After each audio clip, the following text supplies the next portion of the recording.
معزز سامعین السلام علیکم۔ پیش خدمت ہے انوار علیگی کا مشہور ناول بچھو، جسے میں آپ سب کے سامنے پیش کر رہی ہوں شیطان کی چیلی کے نام سے۔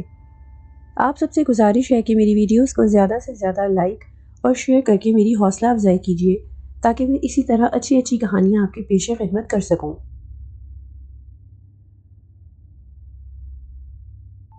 یہ وظیفے کی دوسری رات تھی۔ پہلی رات بخیر و خوبی گزر گئی تھی۔ پہلی رات ہنس کر ڈرانے آیا تھا، وہ جانور جو نہ کتا تھا اور نہ بھیڑیا۔ ناصر مرزا نے جب اس پر ٹارچ کی روشنی ڈالی تو وہ اس طرح غائب ہوا جیسے کسی غبارے میں سوئچ بو دی جائے۔ غبارہ پھٹ جائے تو پھر نظر کہاں آتا ہے؟ وہ بھی کسی غبارے کی طرح پھٹا تھا اور پھر غائب ہو گیا تھا۔ ناصر مرزا تیزی سے وظیفہ پڑھ رہا تھا۔ اس کی انگلیاں تیزی سے تسبیح کے دانے پھینک رہی تھیں۔ کمرے میں تاریکی پھیلی ہوئی تھی۔ اس وظیفے کو اندھیرے ہی میں پڑھنا تھا۔ پڑھتے پڑھتے اچانک کمرے میں روشنی کا احساس ہوا۔ انہیں حیرت ہوئی کہ یہ روشنی کہاں سے آئی۔ شبہ ہوا کہ کہیں کوئی پردہ تو نہیں ہٹا رہ گیا۔ سڑک سے کوئی گاڑی گزری ہو تو اس کی لائٹ اندر آ گئی ہو۔ ایسا نہیں تھا۔ اگر پردہ ہٹا ہوا ہوتا اور لائٹ کہیں باہر سے آئی ہوتی تو اب تک ختم ہو چکی ہوتی۔ یہ روشنی تو مسلسل تھی۔ تب ناصر مرزا نے آنکھ اٹھا کر دیکھا تو اس پر منکشف ہوا کہ یہ روشنی باہر کی نہیں اندر کی ہے۔ اس کے سامنے ایک دیا روشن تھا۔ ایسا محسوس ہوا جیسے کسی نے ہاتھ بڑھا کر اس دیے کے ساتھ ایک اور دیا رکھ دیا ہو۔ کھیل شروع ہو چکا تھا۔ ناصر مرزا مستعد ہو گیا۔ اس کی انگلیاں مستقل دانے پھینک رہی تھیں۔ کچھ دیر کے بعد ایک اور دیے کا اضافہ ہوا۔ یہ تینوں دیے بڑے سلیقے سے برابر برابر رکھے تھے۔ کوئی دیا آگے تھا نہ کوئی پیچھے تھا۔ ان کی لو بھی برابر تھی۔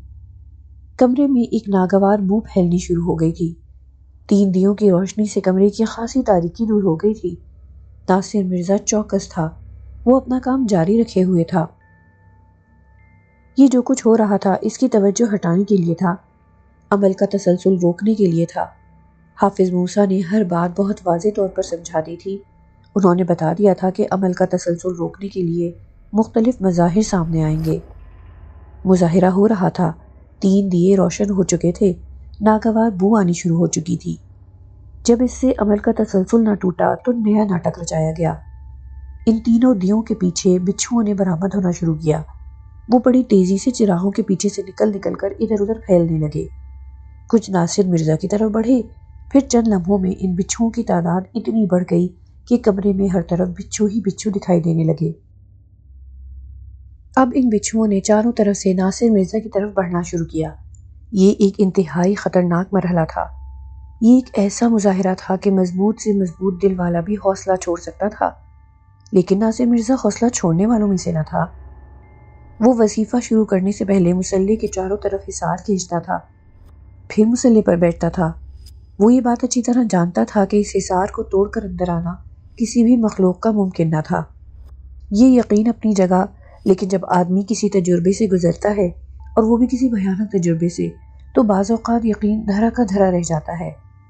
یہ مرحلہ بھی کچھ اسی قسم کا تھا۔ یہ بچھو جب حصار تک پہنچے تو حصار کی نادیدہ لائن سے ٹکراتے ہی وہ اس طرح واپس پلٹے جیسے چوہے بلی کو دیکھ کر بھاگتے ہیں۔ ان میں بری طرح بھگدڑ مچ گئی۔ وہ ایک دوسرے سے ٹکرا کر غائب ہونے لگے۔ چند لمحوں بعد وہاں ایک بھی بچھو نہ رہا۔ ناصر مرزا نے وظیفہ پڑھتے پڑھتے ایک پھونک ماری۔ پھونک مارتے ہی وہ دیے جھلملا کر بجھ گئے۔ کمرے میں پھر سے تاریکی پھیل گئی۔ ناگوار بو بھی جاتی رہی۔ اسی طرح وظیفے کی دوسری رات بھی بخیر و خوبی گزر گئی۔ اماں ایک جہاندیدہ خاتون تھیں۔ وہ اس بات کو بڑی شدت سے محسوس کر رہی تھیں کہ جب سے ساحل عمر ایک رات سمندر پر گزار کر آیا تھا، اس کے اطوار تبدیل ہو گئے تھے۔ وہ ساحل عمر نہ رہا تھا، کچھ اور ہو گیا تھا۔ اس کا چہرہ بڑی تیزی سے زرد ہوتا جا رہا تھا۔ یوں محسوس ہوتا جیسے وہ یرقان کے مرض میں مبتلا ہو گیا ہو۔ اماں نے اسے ٹوکا تو ساحل نے اسے ان کا وہم گردانا۔ اس نے کہا، اماں، نہ میری صحت کو کچھ ہوا ہے نہ میری رنگت کو۔ میں پہلے جیسا حشاش بشاش ہوں، مکمل طور پر صحت مند۔ آپ کو یوں ہی وہم ہوا ہے۔ اس کی رنگت ہی تبدیل نہیں ہوئی تھی، اس کی عادتوں میں بھی تبدیلی آئی تھی۔ وہ اگر کہیں بیٹھا ہے اور اس کی نظر کسی چیز پر جم گئی ہے تو بس اسے دیکھے جا رہا ہے۔ اماں اس کو ٹوکتی تو وہ حیران ہو کر انہیں دیکھنے لگتا۔ پھر سوال کرتا، کیا ہوا اماں؟ تم دیوار کو کیا کھولے جا رہے تھے؟ ارے نہیں اماں، یہ محض آپ کا وہم ہے، وہ ہنس کر انہیں ٹال دیتا۔ اماں جب بھی اسے اس کی کسی غیر معمولی حرکت سے ٹوکتی یا نشاندہی کرتی تو وہ بڑی صفائی سے ان کا وہم قرار دے دیتا۔ اماں اس کی بات سن کر چپ تو ہو جاتی، لیکن ان کا دل مطمئن نہ ہوتا۔ وہ جو کچھ دیکھ رہی تھیں اس سے ان کی پریشانی میں اضافہ ہوتا جا رہا تھا۔ یہ ٹھیک ہے کہ اماں نے ساحل کو جنم نہیں دیا تھا، لیکن وہ ان کے لیے جگر کے ٹکڑے سے کم نہ تھا۔ وہ ان کی گود میں پل کر جوان ہوا تھا، وہ اسے کسی مصیبت میں مبتلا نہیں دیکھ سکتی تھی۔ وہ جو کچھ محسوس کر رہی تھیں صحیح محسوس کر رہی تھیں، لیکن ان کی سمجھ میں نہیں آ رہا تھا کہ ساحل عمر کو ہوا کیا ہے۔ کوئی ایسا بھی نہ تھا جسے بات کر کے وہ اپنے دل کا بوجھ ہلکا کر لیتی۔ لے دے کر ایک مرجینہ تھی، وہ ایک ہمدرد قسم کی ملازمہ تھی، اس نے بھی صاحب میں تبدیلیوں کو محسوس کیا تھا۔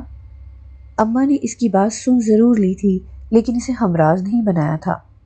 وہ نہیں چاہتی تھی کہ مرجینہ ساحل کے سامنے کوئی ایسی بات کرے جو اس کی ناراضگی کا سبب بنے۔ وہ ساحل کی طرف سے خاصی فکر مند تھی، وہ چاہتی تھی کہ اس سلسلے میں کسی سے بات کریں۔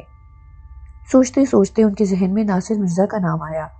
بات تو خیر مسعود آفاقی سے بھی کی جا سکتی تھی، دونوں ہی اس کے دوست تھے اور دونوں ہی اس پر جان چھڑکتے تھے، لیکن مسعود آفاقی کچھ کھلن رسا تھا۔ اماں کو یقین نہیں تھا کہ وہ جو کچھ اسے بتائیں گی وہ بات اسی طرح اس کی سمجھ میں بھی آ جائے گی۔ البتہ ناصر مرزا کے بارے میں ان کا خیال تھا کہ وہ ایک جہان دیدہ شخص ہے، وہ اسے جو کچھ بتائیں گی اگر وہ منوان ان پر یقین نہیں بھی کرے گا تو اس بات کو سمجھنے کی کوشش ضرور کرے گا۔ ابھی وہ یہ سوچ ہی رہی تھی کہ ناصر مرزا کو فون کر کے ساحل کے بارے میں بتائیں کہ اچانک فون کی گھنٹی بج اٹھی۔ ساحل ابھی سو رہا تھا، یہ صبح 10 بجے کا وقت تھا۔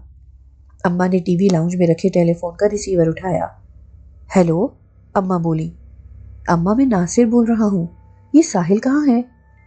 ناصر کی آواز سن کر اماں ایک دم خوش ہو گئیں۔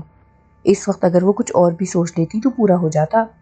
انہوں نے خوش ہو کر کہا، بڑا اچھا ہوا جو تمہارا فون آ گیا۔ وہ کیوں اماں؟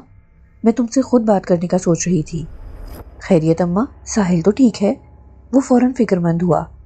ساحل کے بارے میں ہی بات کرنا چاہ رہی تھی۔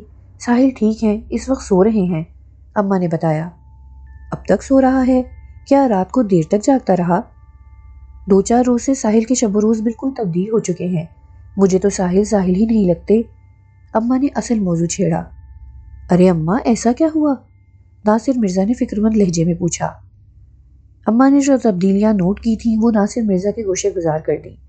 ساری باتیں سن کر ناصر مرزا نے پوچھا، ایسا کب سے ہوا؟ میرا مطلب ہے یہ تبدیلی کب سے آئی ہے؟ 2-4 دن پہلے وہ سمندر پر گئے تھے، وہاں ایک رات رہے بھی، انہوں نے بتایا۔ ہیں؟ ناصر حیران ہوا۔ کس کے ساتھ گیا تھا وہ سمندر پر؟ ورشا کے ساتھ، وہ خود لینے آئی تھی۔ اوہ! ناصر مرزا نے گہرا اور ٹھنڈا سانس لیا۔ اچھا اماں، آپ پریشان نہ ہوں، میں گھر آتا ہوں، وہ اٹھ جائے تو ٹھیک ہے ورنہ میں خود ہی آ کر اٹھاتا ہوں۔ ٹھیک ہے۔ اماں نے ایک پر اطمینان سانس لیا۔ ناصر مرزا سے بات کر کے انہیں خاصی تشفی ہو گئی تھی۔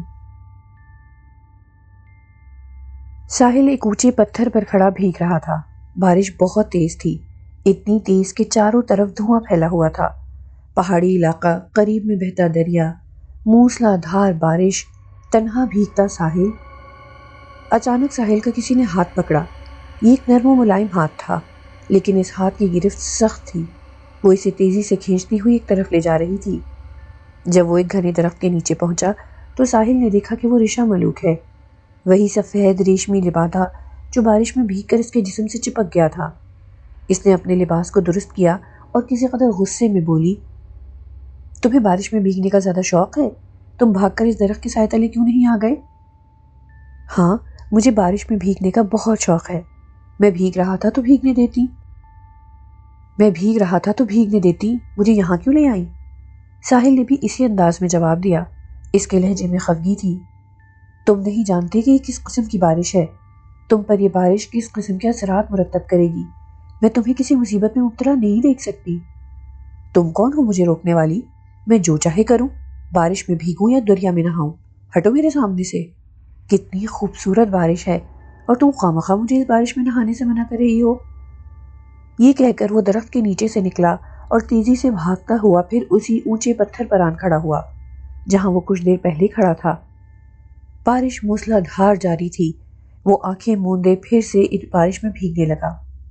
ساحل، میری بات مان لو، مت بھیگو بارش میں، یہ بے موسم کی بارش ہے، تم بیمار ہو جاؤ گے، کمزور ہو جاؤ گے، بے بس ہو جاؤ گے، وہ ایسا ہی چاہتی ہے۔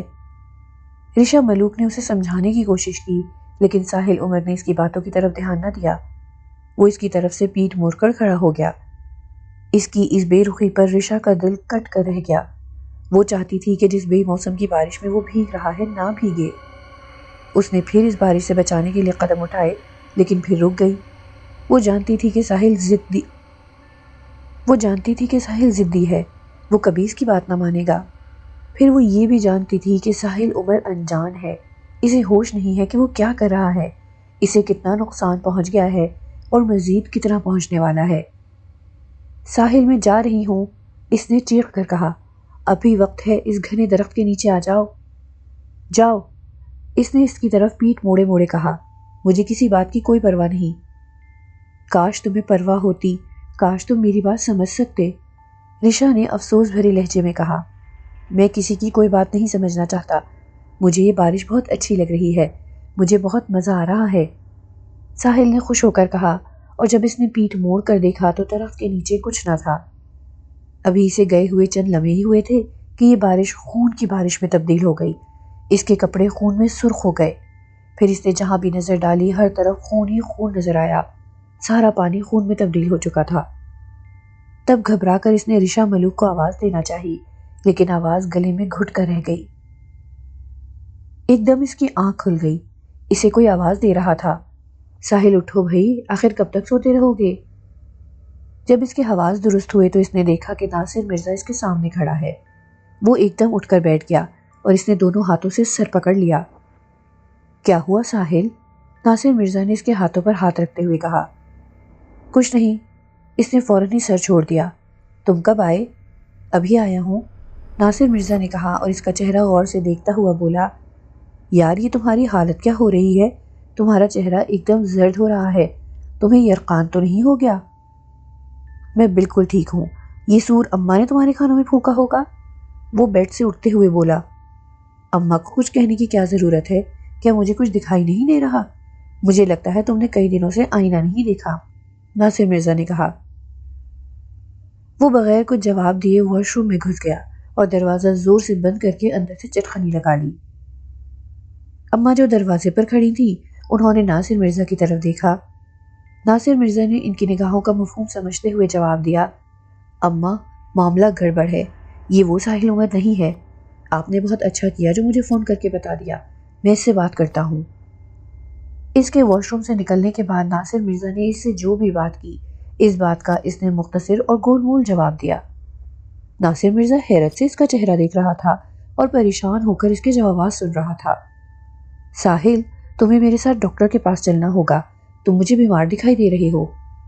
میں بالکل ٹھیک ہوں، بلکہ پہلے سے زیادہ چاق و چوبند ہوں۔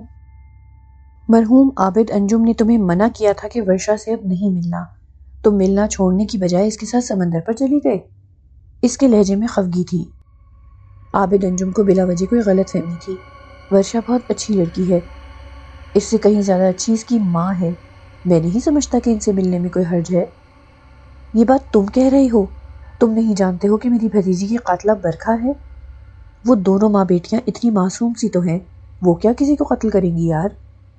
ہیں؟ ناصر مرزا کی آنکھیں حیرت سے پھٹ گئیں۔ تمہیں ضرور ان منحوسوں نے کچھ گھول کر پلا دیا ہے، پہلے تو تم نے کبھی اس طرح کی باتیں نہیں کی۔ پہلے میں انہیں زیادہ جانتا نہ تھا۔ تمہارے گلے میں مجھے تعویذ نظر نہیں آ رہا۔ اچانک ناصر مرزا کی نظر اس کے گلے پر پڑی، قمیض کے بٹن کھلے ہوئے تھے، گلے میں تعویذ نظر نہیں آ رہا تھا۔ تعویذ کا ذکر سن کر ساحل عمر ایک لمحے کو چونکا، پھر وہ فوراً ہی اس نے خود پر قابو پا لیا اور بڑے اطمینان سے بولا، یار پتہ نہیں وہ تعویذ کہاں گیا، میں واش روم جاتا تھا تو اس تصویر کے فریم پر لٹکا دیا کرتا تھا، اسی تصویر سے وہ غائب ہو گیا۔ اپنے اس جھوٹ پر ساحل خود بڑا حیران ہوا۔ اس کا جی چاہ رہا تھا کہ وہ اصل بات ناصر مرزا کو بتا دے کہ اس نے تعویذ دفن کر دیا ہے، اور یہ دفن بھی اس نے اپنی مرضی کے خلاف کیا ہے۔ وہ دفن نہیں کرنا چاہتا تھا، لیکن اندر سے کوئی اسے اس بات پر اکسا رہا تھا، یہاں تک کہ وہ اس تعویذ کو دفنانے پر مجبور کر دیا گیا۔ اس وقت بھی اس کی خواہش تھی کہ وہ ساری بات پوری ایمانداری سے ناصر مرزا کو بتا دے، لیکن اندر سے اسے کوئی جھوٹ بولنے پر مجبور کر رہا تھا۔ زبان اس کی تھی لیکن بول کوئی اور رہا تھا، جیسے اسے اپنے آپ پر اختیار نہیں رہا تھا۔ ساحل تمہیں کیا ہوا ہے؟ ناصر مرزا نے تشویش بھرے لہجے میں کہا۔ یہ بتاؤ تمہارے ساتھ سمندر پر کون کون تھا؟ کیا وہاں برکھا بھی تھی؟ رات کو میں اور ورشا اکیلے تھے، البتہ صبح کو برکھا پہنچ گئی تھی، ساحل نے بتایا۔ کیا تمہیں یقین ہے کہ وہ رات کو وہاں نہیں تھی؟ کیا بات کرتے ہو یار، وہ وہاں ہوتی تو نظر نہیں آتی کیا؟ پھر انہیں چھپنے کی کیا ضرورت تھی؟ جس طرح وہ صبح نظر آ گئیں رات کو بھی سامنے آ سکتی تھی۔ میں نے ورشا سے تنہا رہنے کی فرمائش تو نہ کی تھی، ساحل نے ذرا ناگوار لہجہ بنا کر کہا۔ اچھا ساحل، اب تم ایک بات کان کھول کر سن لو، تم اب گھر سے کہیں نہیں جاؤ گے، پرسوں صبح میں آؤں گا، تمہیں میرے ساتھ چلنا ہے۔ تمہیں اندازہ نہیں ہے کہ تم پر کیا بیت گئی ہے، ناصر مرزا نے فکر مندی سے کہا۔ او یار شکاری، مجھے کچھ نہیں ہوا، تم خواہ فکر مند مت ہو۔ شکاری؟ ناصر مرزا نے حیران ہو کر دہرایا۔ یہ تم کس کی زبان بول رہے ہو؟ اپنی زبان بول رہا ہوں۔ ساحل کو اپنی آواز کھوکھلی محسوس ہوئی۔ نہیں، تم یہ اپنی زبان نہیں بول رہے، میں جان گیا ہوں کہ تم کس کے انداز میں گفتگو کر رہے ہو، ناصر مرزا نے براہ راست اس کی آنکھوں میں دیکھتے ہوئے کہا۔ ساحل نے چند لمحے اس کی طرف دیکھ کر آنکھیں جھکا لیں۔ ناصر نے واضح طور پر یہ بات محسوس کی کہ ساحل کی آنکھوں میں محبت کی چمک کی بجائے اجنبیت کا اندھیرا تھا۔ آج 5ویں رات تھی۔ ناصر مرزا نے 4 راتیں بخیر و خوبی گزاری تھی۔ ان 4 راتوں میں ہر رات ایک نیا ڈرامہ سامنے آیا تھا۔ ناصر مرزا کو حافظ موسیٰ جیسے زبردست شخص نے ہدایات نہ دی ہوتی اور ہر بات اچھی طرح کھول کر نہ سمجھا دی ہوتی تو وہ کب کا حوصلہ ہار بیٹھتا۔ 4 راتیں صحیح سلامت نکل جانے کے بعد ناصر مرزا میں ایک نئی قوت، نئی توانائی آ گئی تھی۔ بس اب آج کی رات باقی تھی۔ ناصر مرزا بڑے اہتمام سے اپنے اسٹڈی روم میں آیا تھا۔ 12 بجنے والے تھے، وظیفہ 12 اور 1 بجے کے درمیان کیا جانا تھا۔ ناصر مرزا نے کمرے کے تمام پردے برابر کر دیے، پھر لائٹ بجھا کر یہ چیک کیا کہ کہیں سے روشنی تو نہیں آ رہی۔ سڑک کی طرف کھلنے والی کھڑکی کی طرف ایک پردہ ذرا کھسکا ہوا تھا، وہاں سے تھوڑی سی روشنی اندر آ رہی تھی۔ ناصر مرزا نے پردہ ٹھیک کیا تو اسے ایک دم کسی کتے کے رونے کی آواز آئی۔ یہ آواز بڑی دل دہلا دینے والی تھی۔ اس آواز کو اس نے سن رکھا تھا، یہ آواز اس کی سماعت میں محفوظ تھی۔ یہ اس عجیب جانور کی آواز تھی جس کا قد گدھے کے برابر تھا اور صورت کتے کی تھی نہ بھیڑیے کی۔ یہ آواز اتنی قریب سے آئی تھی کہ یوں محسوس ہوا کہ جیسے وہ جانور گھر کی چاردیواری میں موجود ہو۔ ناصر مرزا نے سوچا کہ ابھی تو اس نے وظیفہ شروع بھی نہیں کیا کہ ڈرامہ شروع ہو گیا۔ آج کی رات اللہ خیر کرے۔ وہ اسٹڈی روم کو اندر سے بند کر چکا تھا اور عمل کا وقت شروع ہونے والا تھا۔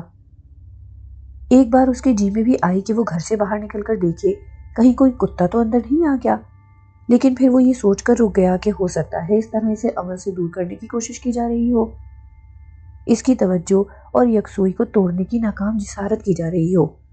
وہ کسی قیمت پر اب باہر نہیں جائے گا، چاہے بے شک کوئی کتا ہی گھر میں کیوں نہ داخل ہو گیا ہو۔ گھر میں گھر کے دیگر افراد موجود ہیں، اگر واقعی یہ کسی کتے کی آواز ہے تو وہ لوگ بھی سن لیں گے، اور اگر محض اس کو بھٹکانے کے لیے یہ ناٹک کھیلا جا رہا ہے تو یہ آواز محض اس تک ہی محدود رہے گی۔ 2-3 بار اور یہ آواز آئی، ہر مرتبہ یہ آواز قریب ہوتی گئی۔ آخری بار تو یوں محسوس ہوا جیسے وہ جانور کمرے میں ہی موجود ہو۔ ناصر مرزا نے روشنی چیک کرنے کے بعد لائٹ جلا دی تھی۔ وہ عمل کی تیاریوں میں مصروف تھا۔ اس نے مصلح بچھا دیا تھا۔ مصلح بچھاتے ہوئے رونے کی آواز آخری مرتبہ سنائی دی تھی۔ اس کے بعد ہی خاموشی چھا گئی تھی۔ مصلح بچھا کر ناصر مرزا نے گھڑی کی طرف دیکھا۔ 12:05 ہو رہے تھے۔ وظیفے کا وقت شروع ہو چکا تھا۔ اس نے لائٹ بجھا کر اپنے گرد حصار کھینچا اور پھر مصلے پر بیٹھ گیا۔ تسبیح ہاتھ میں لے کر اس نے پڑھنا شروع کیا کہ آج مصلے پر ایک کھلا ہوا چمکدار چاقو بھی رکھا تھا۔ یہ ایک خطرناک شکاری چاقو تھا۔ اس کا پھل 7-8 انچ سے کم نہ تھا۔ ناصر مرزا جب شکار پر جاتا تو اس چاقو کو وہ اپنے ساتھ ضرور رکھتا تھا۔ اس چاقو سے اس نے بے شمار جانور ذبح کیے تھے۔ ایک تسبیح مکمل کر کے وہ اس چاقو کو اٹھاتا اور اس کے پھل پر پھونک مار کر مصلے پر رکھ دیتا۔ وظیفے کے دوران اس کی آنکھیں بند تھیں، وہ محض اندازے سے چاقو اٹھاتا، ایک لمحے کے لیے آنکھیں کھول کر چمکتے پھل پر پھونک مارتا اور آنکھیں پھر سے بند کر لیتا۔ اگرچہ اس کی آنکھیں بند تھیں لیکن اس کے کان پوری طرح کھلے ہوئے تھے۔ کمرے میں ہونے والی ہلکی سی آہٹ بھی اس کی سماعت میں ارتعاش پیدا کر دیتی تھی۔ پڑھتے پڑھتے اچانک اس کے کانوں میں پروں کی پھڑپڑاہٹ سنائی دی۔ اسے یوں محسوس ہوا جیسے کئی چمگادڑی کمرے میں گھس آئی ہوں۔ وہ یہ بات جانتا تھا کہ کمرے کا ہر دروازہ اور ہر کھڑکی بند تھی، چمگادڑوں کا باہر سے آنا ممکن نہ تھا۔ یہ بات فریب سماعت تھی، لیکن وہ پروں کی پھڑپڑاہٹ کو اپنے سر پر اس طرح محسوس کر رہا تھا جیسے حقیقت میں چمگادڑی کمرے میں گھس آئی ہوں۔ یہ ایک خطرناک صورتحال تھی۔ حصار اس نے زمین پر کھینچا تھا۔ اس حصار کو توڑ کر اس تک پہنچنا ممکن نہ تھا، لیکن اس کے سر پر تو کوئی حصار نہ تھا۔ اس طرح کی صورتحال کے بارے میں کوئی نشاندہی بھی نہیں کی گئی تھی۔ اب جو کچھ کرنا تھا اپنی حاضر دماغی سے کام لے کر ہی کرنا تھا۔ تسبیح پڑھتے ہوئے اس نے بائیں ہاتھ سے ٹارچ اٹھا کر روشنی کی اور اس کا رخ چھت کی طرف کر دیا۔ کمرے میں 4-5 چمگادڑیں موجود تھیں اور وہ بڑی تیزی سے ادھر ادھر اڑ رہی تھیں۔ 12:15 بجے کا عمل تھا۔ اچانک ٹیلی فون کی گھنٹی بجی۔ ساحل اپنے بیڈ روم میں موجود تھا۔ وہ کمرے میں اندھیرا کیے میوزک سن رہا تھا۔ اس کی آنکھیں بند تھیں۔ گھنٹی کی آواز نے اسے چونکا دیا۔ ڈیک کی آواز کم کر کے اس نے ریسیور اٹھایا اور دھیرے سے کہا، جی کیا کر رہے ہو ساحل؟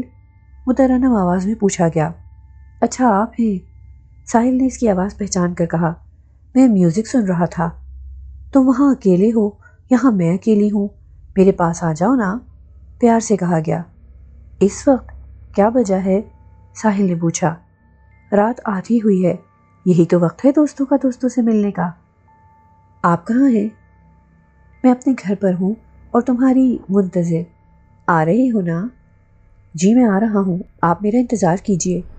یہ کہہ کر اس نے ریسیور رکھ دیا، لائٹ آن کر کے تیزی سے کپڑے تبدیل کیے۔ اس وقت وہ کسی روبوٹ کی طرح کام کر رہا تھا۔ وہ اپنے اختیار میں نہ تھا۔ اسے جو کہا گیا تھا اس پر عمل کرنے کے لیے وہ مجبور تھا۔ کپڑے تبدیل کر کے اس نے گھر کی اور گاڑی کی چابی اٹھائی۔ گیٹ کھول کر اس نے گاڑی سٹارٹ کی اور کھلے گیٹ سے وہ گاڑی لے کر نکل گیا۔ اس نے گیٹ بند کرنے کی بھی زحمت گوارا نہ کی۔ گھر کا گیٹ کھلنے اور گاڑی سٹارٹ ہونے کی آواز پر جب اماں ہانپتی کانپتی گیٹ تک پہنچی، اس وقت ساحل کی گاڑی گلی کا موڑ کاٹ چکی تھی۔ ساحل کے اس طرح نکل جانے پر اماں کی آنکھوں کے سامنے اندھیرا چھا گیا۔ کچھ دیر وہ گیٹ پکڑے کھڑی رہیں۔ آنکھوں کے آگے سے اندھیرا چھٹا تو وہ گمسم ہو گئی۔ ان کی سمجھ میں ہی نہ آیا کہ اچانک ہوا کیا؟ ساحل کہاں چلا گیا؟ کیسے چلا گیا؟ وہ اماں سے اس قدر بے نیاز کیسے ہو گیا؟ اس نے تو اپنے گھر کا بھی خیال نہ کیا، اس طرح گھر چھوڑ کر بھاگا جیسے زلزلہ آ گیا ہو۔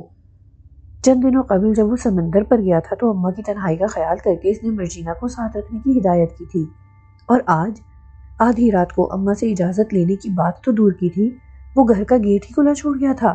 وہ ڈاکوؤں کو دعوت دے گیا تھا۔ اماں چکرائی ہوئی تھیں۔ تھوڑے ہوش و حواس بحال ہوئے تو انہوں نے گھر کا گیٹ بند کیا، اندر آ کر دروازے کی چٹکنی چڑھائی، اسے لاک کیا اور ساحل کے بستر پر آ کر لیٹ گئی۔ بستر پر لیٹتے ہی ان کے دل میں جذبات کا جوار بھاٹا اٹھا اور وہ سسک سسک کر رونے لگی۔ روتے روتے وہ جانے کہاں پہنچ گئیں۔ اس دن بھی تو وہ رو رہی تھیں۔ ایک دم ہی ان پر دکھ کا پہاڑ ٹوٹا تھا۔ وہ اپنے گھر میں جس طرح بیٹھی تھیں ویسے ہی اٹھ کر نکل آئی تھیں۔ انہیں کسی نے روکنے کی کوشش نہ کی تھی۔ ویسے بھی وہ رکنے والی نہ تھی، لیکن اگر کوئی انہیں روکتا تو وہ اس بات کو زندگی بھر نہ بھولتی۔ بھولی تو خیر وہ کسی بات کو نہ تھی۔ جب ماضی کی فلم ان کے دماغ میں چلنا شروع ہو جاتی تو پھر یہ سلسلہ دور تک چلا جاتا۔ بچپن، شادی، شادی کے بعد کی زندگی، اولاد کا نہ ہونا، اولاد کے لیے 100 جتن کرنا اور روز ساس کے تانے سننا۔ وہ بے اولاد تھیں تو ان میں ان کا کیا قصور تھا؟ اولاد تو اوپر والے کی دین ہے، جس کو چاہے دے، جس کو چاہے نہ دے۔ دینے پر آئے تو کچے آنگن کو بچوں سے بھر دے، اور نہ دینے پر آئے تو سونے کے چمچے والے گھر میں ایک بچہ نہ پیدا ہونے دے۔ لیکن اماں کے گھر والے اور گھر والا سبھی ان کا دوش جانتے تھے۔ کئی مہینے سے ساس دوسری شادی کی کھچڑی پکا رہی تھی۔ شوہر بھی دبے دبے لفظوں میں اشارے دے رہا تھا۔ اماں ساری باتیں بڑے صبر و سکون سے سن رہی تھیں۔ آخر ایک دن ان کے شوہر نے صاف لفظوں میں دوسری شادی کا ذکر کر ہی دیا۔ اماں نے اپنے شوہر کی بات بڑی صبر کے ساتھ سنی اور صرف اتنا کہا، جس دن اس گھر میں میری سوکن داخل ہوگی اسی دن بلکہ اسی وقت میں یہ گھر چھوڑ جاؤں گی، بس اتنا یاد رکھنا۔ اماں کی بات سن کر ان کا شوہر ہنسا۔ اس نے مذاق سمجھا، کون عورت اس طرح اپنا گھر چھوڑتی ہے، اور ایسی عورت جس کا کوئی ٹھکانہ نہ ہو؟ ان کے شوہر اور اس کی اماں نے اپنی سی کر لی۔ وہ دونوں مل کر گھر میں ایک نئی عورت لے آئے۔ یہ عورت اماں کی سوکن تھی۔ اماں نے اپنا کہا سچ کر دکھایا۔ سوکن کو دیکھتے ہی وہ اٹھ کھڑی ہوئی۔ سوکن کے قدم گھر کے اندر کی طرف اٹھ رہے تھے اور اماں کے قدم باہر کی جانب اٹھ رہے تھے۔ وہ جس طرح بیٹھی تھیں ویسے ہی پیروں میں چپل ڈال کر چل دی تھی۔ انہوں نے پیچھے مڑ کر دیکھا، نہ کسی نے پیچھے سے آواز دی۔ اماں کے شوہر اور ساس نے انہیں گھر سے نکلتے دیکھا۔ شوہر نے چاہا بھی کہ وہ دروازے پر جا کر اماں کو روک لے، تب ساس نے فوراً ہی اس کا ہاتھ پکڑ لیا اور بے نیازی سے بولی، کہیں نہیں جاتی، آ جائے گی دھکے کھا کر۔ ممکن تھا کہ اماں دھکے کھا کر واقعی اس گھر کی دہلیز پر لوٹ آتی، لیکن ان کی قسمت میں دھکے نہ تھے۔ گھر سے نکل کر ان کا جدھر رخ تھا ادھر چل پڑی، اور پھر وہ چلتی گئی۔ انہیں نہیں معلوم تھا کہ وہ کدھر جا رہی ہیں، بس دماغ میں یہ بات بیٹھی ہوئی تھی کہ اب اس گھر میں نہیں رہنا، گھر سے بہت دور نکل جانا ہے۔ چلتے چلتے جب وہ تھک گئی تو فٹ پاتھ پر بیٹھ گئی۔ ساحل کے پاپا عمر عابد اور اس کی ممی ٹہل کر آ رہے تھے۔ ساحل ان دنوں 6 ماہ کا تھا۔ وہ روحی کی گود میں تھا۔ عمر پیچھے بیکری پر ڈبل روٹی مکھن خریدنے رک گئے تھے اور روحی ساحل کو گود میں لیے بلڈنگ کے گیٹ کی طرف بڑھ رہی تھی۔ اس وقت یہ لوگ گارڈن کے علاقے میں نئے بنے فلیٹ میں رہتے تھے۔ ساحل اس وقت روحی کی گود میں بری طرح مچل رہا تھا۔ اسے اچانک جانے کیا ہوا تھا، ایک دم رونا شروع کر دیا تھا۔ شاید اسے اپنے پاپا نظر نہیں آئے تھے یا جانے کیا بات تھی۔ فٹ پاتھ پر چلتے ہوئے اچانک ہی اماں پر نظر پڑ گئی۔ وہ گھٹنوں میں منہ دیے اور ٹانگوں کے گرد ہاتھ باندھے سسک سسک کر رو رہی تھیں۔ روحی نے ایک عورت کو رات کے 10 بجے فٹ پاتھ پر روتے دیکھا تو وہ ٹھٹک گئی۔ اس نے اس کے پاس کھڑے ہو کر پوچھا، کیا ہوا؟ اماں نے کسی عورت کی آواز سنی تو فوراً گھٹنوں سے اپنا سر اٹھایا، جلدی جلدی دوپٹے سے اپنے آنسو پوچھے اور اٹھ کر کھڑی ہو گئیں۔ ساحل جو ابھی تک روحی کی گود میں روئے جا رہا تھا، اماں کی شکل دیکھ کر ایک دم چپ ہو گیا۔ اماں نے بے اختیار اس کی طرف ہاتھ بڑھایا تو وہ خاموشی سے ان کی گود میں چلا گیا۔ بیگم صاحبہ، آپ کا بچہ بہت پیارا ہے، اگر آپ اجازت دیں تو اسے پیار کر لوں؟ اماں نے بڑے مہذبانہ لہجے میں پوچھا۔ ہاں ہاں، کیوں نہیں، روحی نے فوراً کہا۔ اماں نے ساحل کو پیار کیا تو اس نے ان میں نہ جانے کیا دیکھا کہ گلے سے لپٹ گیا۔ روحی نے اماں کے چہرے کو، ان کے لباس کو غور سے دیکھا۔ وہ اسے ایک شریف گھرانے کی عورت نظر آئیں۔ اسے اس بات پر حیرت تھی کہ وہ فٹ پاتھ پر بیٹھی کیوں رو رہی تھی۔ آپ کون ہیں؟ ساحل عمر کی ممی روحی نے پوچھا۔ میں کوئی نہیں ہوں، جواب ملا۔ جواب میں بڑا دکھ تھا۔ کہاں سے آئی ہیں؟ روحی نے پھر سوال کیا۔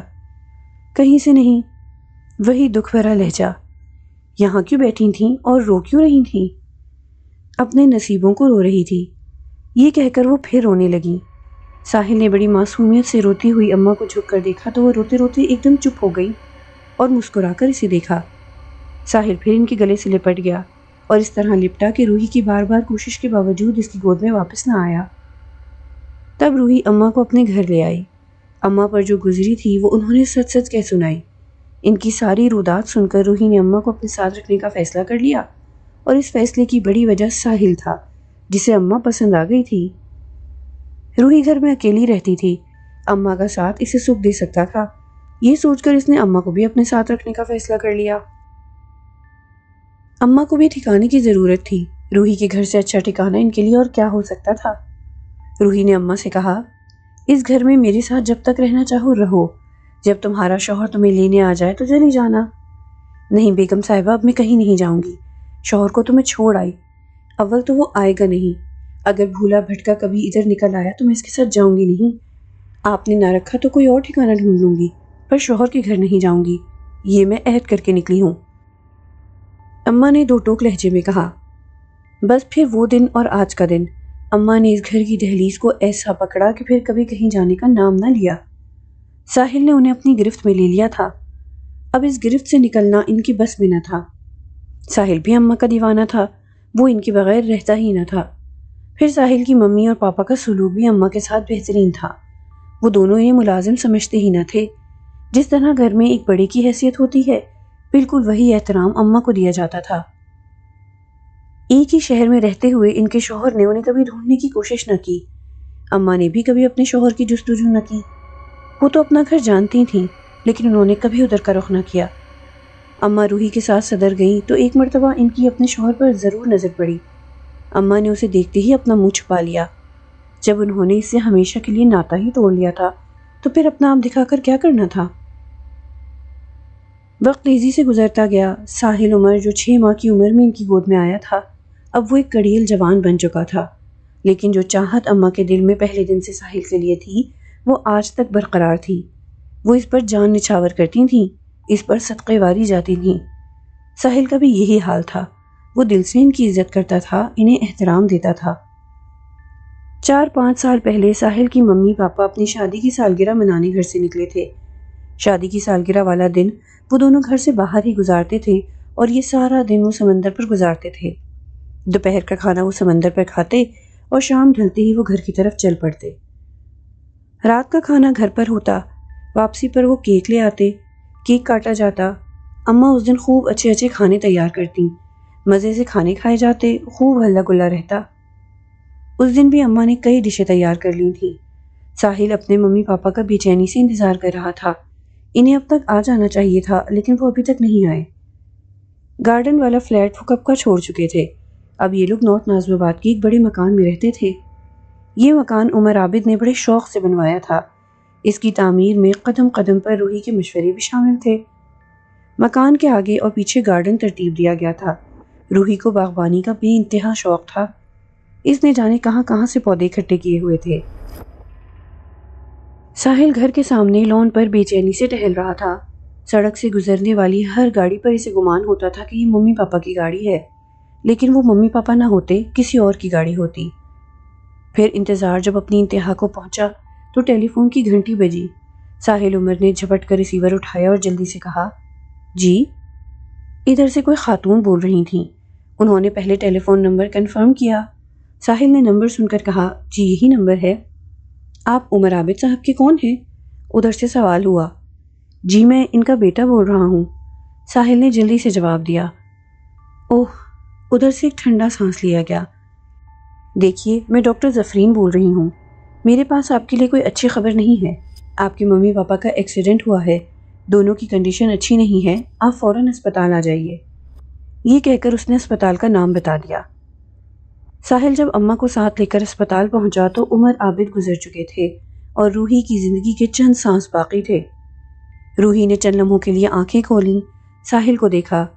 ساحل نے جھک کر اپنی ماں کی پیشانی چومی تو اس کی آنکھیں ایک دم چھلک پڑیں۔ اس نے گردن موڑ کر اپنی آنکھیں صاف کی۔ اتنی دیر میں روحی چل بسی۔ ساحل سمندر سے واپسی پر ان کی گاڑی کو ایک تیز رفتار ٹرک نے ٹکر مار دی تھی اور پھر اس بدمست ڈرائیور نے پلٹ کر بھی نہ دیکھا تھا کہ گاڑی میں موجود مسافروں کا کیا بنا۔ ساحل نے بڑے حوصلے سے کام لیا۔ اتنے بڑے حادثے کو اس نے دل پر پتھر رکھ کر سہ لیا۔ اماں اس کو صبر کی تلقین کرتی تھیں اور خود کونوں بچالوں میں چھپ کر روتی تھیں۔ ساحل عمر انہیں روتا ہوا دیکھ لیتا تو بڑے حوصلے سے ان کو سمجھاتا تھا۔ ساحل کا صبر دیکھ کر اماں حیران ہوتی تھیں۔ سوئم کے بعد ساحل نے ایک مرتبہ بڑے دکھ بھرے لہجے میں اماں سے کہا تھا، اماں اب تم مجھے چھوڑ کر نہ چلی جانا۔ ساحل کی اس بات پر اماں کا دل کٹ کر رہ گیا۔ انہوں نے فوراً اسے اپنے گلے سے لگا لیا تھا اور خوب پھوٹ پھوٹ کر روئی تھیں، میں اب کہاں جاؤں گی، میری جان تجھ میں ہے۔ آج وہی ساحل جس نے اماں سے چھوڑ کر نہ جانے کی درخواست کی تھی، آج خود ہی ان کو چھوڑ کر چلا گیا تھا۔ وہ اس دکھ کو کیسے برداشت کرتی؟ وہ سسک سسک کر روئے جا رہی تھیں اور ان کو تسلی دینے والا کوئی نہ تھا۔ اچانک انہیں یہ احساس ہوا جیسے کسی نے ان کے سر پر ہاتھ رکھا ہو۔ انہوں نے فوراً آنکھیں کھول دیں اور آنسو بھری آنکھوں سے چاروں طرف دیکھا۔ کمرے میں کوئی نہ تھا، یہ ان کا محض وہم تھا۔ تسلی دیے جانے کی خواہش نے شاید مجسمہ حیثیت اختیار کر لی تھی۔ پھر انہوں نے آنسو پوچھ ڈالے اور وضو کرنے کے لیے واش روم میں چلی گئی۔ ساحل جب برکھا کے بنگلے پر پہنچا تو نہ اسے ہارن بجانے کی ضرورت پڑی اور نہ بیل دینے کی۔ جب ساحل کی گاڑی گیٹ کے سامنے رکی تو گیٹ خود بخود کھلتا چلا گیا۔ ہیڈ لائٹس کی روشنی میں ساحل نے دیکھا کہ گیٹ کھولنے والی خود برکھا ہے۔ اسے بڑی حیرت ہوئی، وہ جانے کب سے گیٹ کے پیچھے کھڑی اس کا انتظار کر رہی تھی۔ اس احساس نے اس کے دل میں تفاخر پیدا کر دیا۔ برکھا نے گیٹ کے ایک طرف کھڑے ہو کر اسے گاڑی اندر لے آنے کا اشارہ کیا۔ جب گاڑی اندر آ گئی تو اس نے اسے رکنے کا اشارہ کیا۔ ساحل نے گاڑی کو بریک لگایا اور برکھا کو مڑ کر دیکھنے لگا۔ برکھا نے گیٹ بند کیا اور پھر گاڑی کا دروازہ کھول کر اس کے ساتھ بیٹھ گئی اور اس کی طرف مسکرا کر ہاتھ بڑھایا۔ ساحل نے ہاتھ ملایا۔ وہ ہنس کر بولی، مجھے یقین نہیں آ رہا۔ برکھا جی، کس بات کا؟ کہ میری ایک فون کال پر آدھی رات کو آنن فانن میرے پاس پہنچ جاؤ گے۔ بس مجھے نہیں معلوم کیا ہوا، آپ نے کہا آ جاؤ، آپ کی آواز سن کر میں فوراً یہاں آ گیا۔ اسے جانتے ہو کیا کہتے ہیں؟ برکھا نے اس کی طرف ذرا سا جھک کر کہا۔ نہیں جانتا، اسے محبت کہتے ہیں، تمہیں مجھ سے محبت ہو گئی ہے۔ برکھا جی، شاید آپ ٹھیک کہہ رہی ہیں۔ میں ٹھیک ہی کہتی ہوں، میں کبھی غلط نہیں کہتی۔ چلو گاڑی آگے بڑھاؤ، گاڑی بنگلے کے پیچھے کھڑی کرنی ہے، برکھا نے بڑی ادا سے کہا۔ ساحل نے برکھا کی ہدایت کے مطابق گاڑی بنگلے کے پیچھے جا رکی اور انجن بند کر کے گاڑی سے اتر آیا۔ ساحل، مجھے حیرت ہے کہ تم نے اب تک ورشا کے بارے میں کچھ نہیں پوچھا۔ ہاں، ساحل ایک دم چونکا، اسے فوراً ورشا یاد آئی۔ کہاں ہے ورشا؟ ورشا اپنے کمرے میں ہے اور سو رہی ہے۔ یہ کہہ کر برکھا معنی خیز انداز میں ہنسی۔ ورشا اپنے کمرے میں ضرور تھی لیکن سو نہیں رہی تھی۔ 12 بجے کے قریب اس نے اپنے کمرے کی لائٹ بجھا دی تھی اور سونے کی کوشش کر رہی تھی۔ اسے نیند نہیں آ رہی تھی۔ بار بار اس کا دھیان ساحل کی طرف جا رہا تھا۔ وہ یہ بات اچھی طرح جانتی تھی کہ اس کی ماں نے ساحل کو کسی مکڑی کی طرح اپنے جال میں پھنسا لیا تھا۔ اب اس کی ماں کو اس کی ضرورت نہ رہی تھی۔ اسی ادھیڑ بن میں اسے نیند نہیں آ رہی تھی کہ اس نے اپنے دروازے کی کنڈی بند ہونے اور پھر تالا ڈالے جانے کی آواز سنی۔ یہ کام بہت آہستگی سے کیا گیا تھا۔ اگر وہ سو رہی ہوتی تو ہرگز اسے پتہ نہ چلتا۔ وہ دم سادھے لیٹی رہی، پھر کچھ دیر بعد اٹھی۔ اس نے اپنے کمرے کے اندر سے چٹخنی کھولی اور دروازے کو اپنی طرف کھینچا۔ دروازہ نہیں کھلا۔ اس بات کی تصدیق ہو گئی کہ اس کی ماں نے اسے کمرے میں بند کر دیا ہے۔ وہ دوبارہ اپنے بیڈ پر آ گئی اور بڑے کربناک انداز میں سوچنے لگی کہ آج رات اسے کیوں بند کیا گیا ہے؟ اس کی ماں آج رات کس واردات میں مصروف ہے؟ ناصر مرزا کا وظیفہ آخری مرحلے میں داخل ہو چکا تھا۔ 5ویں رات تھی۔ ٹارچ کی روشنی میں اس نے دیکھا کہ 4-5 چمگادڑیں بڑی تیزی سے اس کے سر پر اڑ رہی ہیں۔ ٹارچ کی روشنی پڑتے ہی وہ ایک ایک کر کے دیوار سے ٹکراتی اور پٹ پٹ کر کے فرش پر آ گرتی۔ چند لمحوں بعد ان کا وجود عدم وجود ہو گیا۔ ناصر مرزا نے چمگادڑوں کے ہوا میں تحلیل ہونے کے بعد ٹارچ بند کر دی۔ اس کا عمل جاری تھا۔ اس کی انگلیاں تیزی سے تسبیح کے دانے پھینک رہی تھیں۔ ٹارچ بند ہوتے ہی وہ دوبارہ پروں کی پھڑپڑاہٹ شروع ہو گئی۔ اس مرتبہ ناصر مرزا کو احساس ہوا کہ چمگادڑیں تعداد میں بہت زیادہ ہیں کیونکہ پروں کی پھڑپڑاہٹ خاصی تیز تھی۔ ناصر مرزا نے فوراً ٹارچ روشن کر دی۔ ٹارچ روشن ہوتے ہی کمرے میں روشنی پھیل گئی۔ ناصر مرزا کا اندازہ بالکل صحیح تھا۔ بے شمار چمگادڑیں کمرے میں بھری ہوئی تھیں۔ ناصر مرزا نے بائیں ہاتھ میں چاقو اٹھا لیا اور اس کی نوک پر پھونک مار کر چاقو کو اپنے سر پر تیزی سے گھمایا۔ چاقو گھماتے ہی چمگادڑیں اڑتے اڑتے اس طرح غائب ہو گئیں جیسے کمرے میں تھیں ہی نہیں۔ چمگادڑوں کے غائب ہوتے ہی بدبو پھیل گئی۔ اتنی شدید بدبو تھی کہ اگر ناصر مرزا اپنا سانس نہ روکتا تو اپنے حواس گم کر بیٹھتا۔ ناصر مرزا کے ہاتھ میں ابھی چاقو موجود تھا۔ اس نے اندھیرے میں مسلح پر جلدی جلدی 3 دائرے بنائے۔ وہ بدبو فوراً خوشبو میں تبدیل ہو گئی۔ ناصر مرزا نے پہلے ہلکا سا سانس لیا۔ جب اس نے محسوس کیا کہ خوشبو پھیل چکی ہے تو اس نے گہرا سانس لیا۔ اس کے جسم میں خوشی کی لہر دوڑ گئی۔ آخری مرحلہ بخیر و خوبی گزر چکا تھا۔ تسبیح کے چند دانے رہ گئے تھے۔ بالآخر تسبیح مکمل ہو گئی۔ کمرے میں بہت زبردست خوشبو پھیلی ہوئی تھی۔ یہ عمل کر کے بخیر و خوبی اختتام کی نوید تھی۔ ناصر مرزا خوشی سے جھومتا ہوا اٹھا۔ اس نے سب سے پہلے کمرے کی لائٹ روشن کی، مسلح سمیٹا، چاقو بند کر کے میز پر رکھا اور ٹارچ اٹھا کر میز کی تراز میں ڈالی۔ پھر اس نے کھڑکیوں سے پردہ ہٹا کر کھڑکیاں کھول دی۔ باہر گہرا سناٹا چھایا ہوا تھا۔ وہ کھڑکی کے سامنے کھڑا کچھ دیر باہر کا جائزہ لیتا رہا، پھر اس نے میز سے چاقو اٹھایا اور اپنے بیڈ روم میں جانے کے بارے میں سوچنے لگا۔ رات کے 3 بجے تھے۔ برکھا کا بنگلہ وحشتناک تاریکی میں ڈوبا ہوا تھا۔ یوں محسوس ہوتا تھا جیسے بنگلے کے گرد بھوت رقص کر رہے ہوں، چڑیلیں ادھر ادھر گھوم رہی ہوں۔ اس بنگلے کی طرف دیکھتے ہی خوف کی لہر دل میں اٹھتی تھی۔ برکھا اپنے بیڈ روم میں بے چینی سے ٹہل رہی تھی۔ بار بار اس کی نظر گھڑی پر جا رہی تھی۔ 3 بج چکے تھے۔ اب کسی بھی وقت ایک مخصوص آواز سنائی دینے والی تھی۔ تبھی کتے کے رونے کی بھیانک آواز سنائی دینے لگی۔ یہ آواز ایک خاص وقفے سے 3 بار سنائی دی۔ برکھا فوراً اپنے بیڈ روم سے نکل کر باہر گیٹ پر پہنچی۔ اس نے گیٹ کے اندر سے ہی پوچھا، یہ تم ہو؟ جی برکھا جی۔ فوراً ہی باہر سے آواز آئی۔ واسم گیٹ سے لگا کھڑا تھا۔ واسم کی آواز پہچان کر برکھا نے فوراً گیٹ کھول دیا اور واسم سے کہا، آؤ۔ واسم خاموشی سے اس کے پیچھے چل دیا۔ واسم، برکھا نے پلٹ کر کہا۔ برکھا جی۔ واسم فوراً 2 قدم آگے بڑھ کر اس کے برابر چلنے لگا۔ جو کچھ میں نے تمہیں بتایا ہے وہ تم نے اچھی طرح سمجھ لیا ہے نا؟ جی برکھا جی، واسم نے فرما برداری سے کہا۔ ایک بار پھر تنبیہ کر رہی ہوں، اتنا جان لو کہ ساحل میری زندگی کا سرمایہ ہے۔ اس سلسلے میں تمہاری ذرا سی بھی کوتاہی مجھے تباہ کر سکتی ہے۔ تم جانتے ہو کہ اگر میں تباہ ہوئی تو پھر میرے ہاتھوں کوئی بھی نہ بچے گا۔ برکھا نے یہ بات انتہائی سنگین لہجے میں کہی۔ میں یہ بات اچھی طرح سمجھتا ہوں برکھا جی، آپ بے فکر رہیں، مجھ سے اس سلسلے میں کوئی کوتاہی نہیں ہوگی۔ واسم نے بڑے اطمینان سے کہا، میں آپ کے سرمایہ کی اپنی جان پر کھیل کر حفاظت کروں گا۔ شاباش، مجھے تم سے یہی امید ہے، برکھا نے خوش ہو کر کہا۔ بیڈ روم کے دروازے پر پہنچ کر برکھا نے دھیرے سے کیواڑ کھولے اور پیچھے مڑ کر واسم سے مخاطب ہوئی، آ جاؤ۔ واسم نے اپنے جوتے اتارے اور پھر احترام سے اندر داخل ہوا، جیسے بیڈ روم میں نہیں کسی مندر میں داخل ہو رہا ہو۔ سامنے بیڈ روم پر ساحل لیٹا ہوا تھا۔ اس کی آنکھیں بند تھیں اور وہ لمبے لمبے سانس لے رہا تھا۔ اس کے چہرے پر مردنی چھائی ہوئی تھی، رنگ زرد تھا اور ہاتھ پاؤں ڈھیلے پڑے ہوئے تھے۔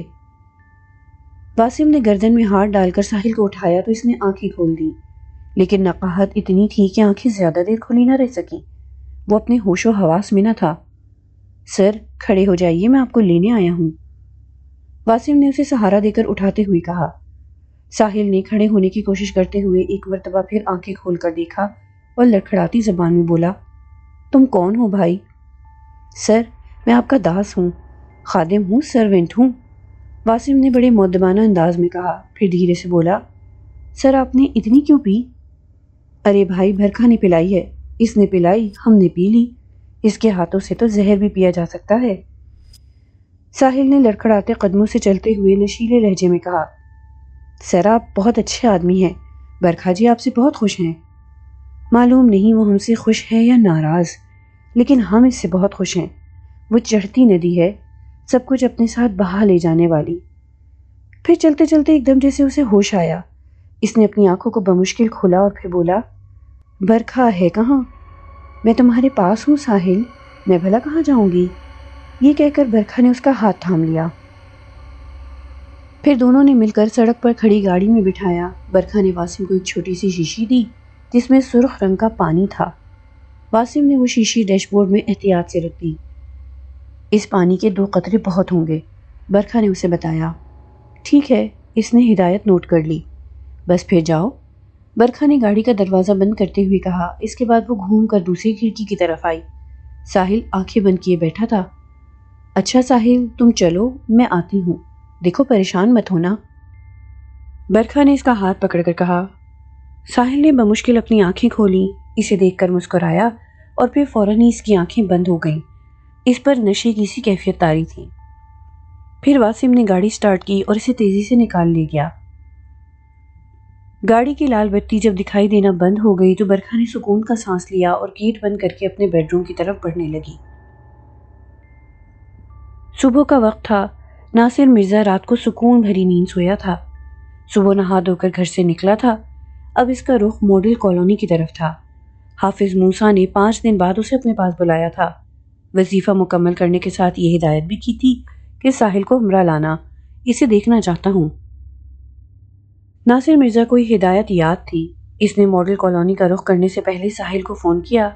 ایک تو وہ اسے وظیفے کی کامیابی کی خبر سنانا چاہتا تھا، دوسرے وہ اسے حافظ موسیٰ خان سے ملوانا چاہتا تھا۔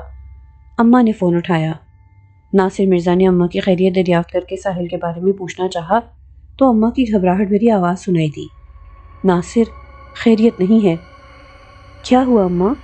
وہ پریشان ہو کر بولا، ساحل رات سے غائب ہے، انہوں نے بتایا۔ غائب ہے؟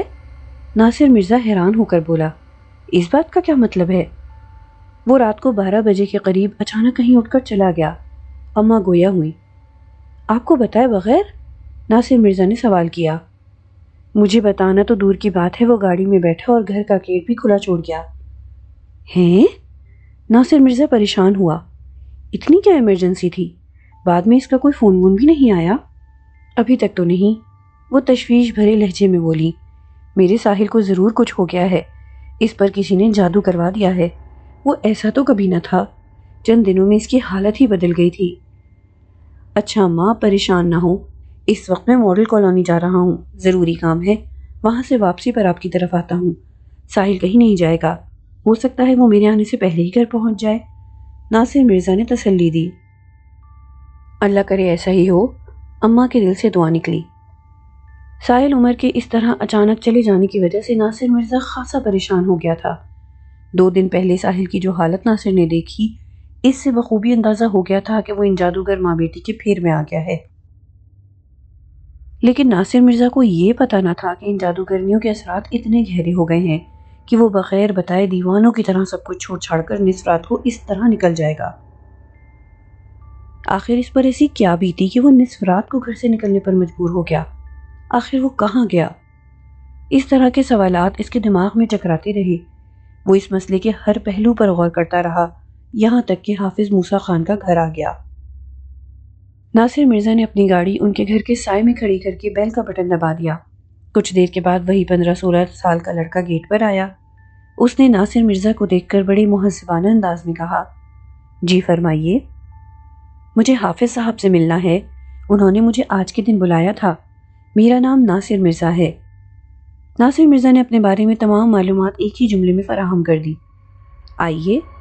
اس لڑکے نے راستہ چھوڑتے ہوئے اندر آنے کا اشارہ کیا۔ ناصر مرزا گیٹ میں داخل ہو کر رک گیا۔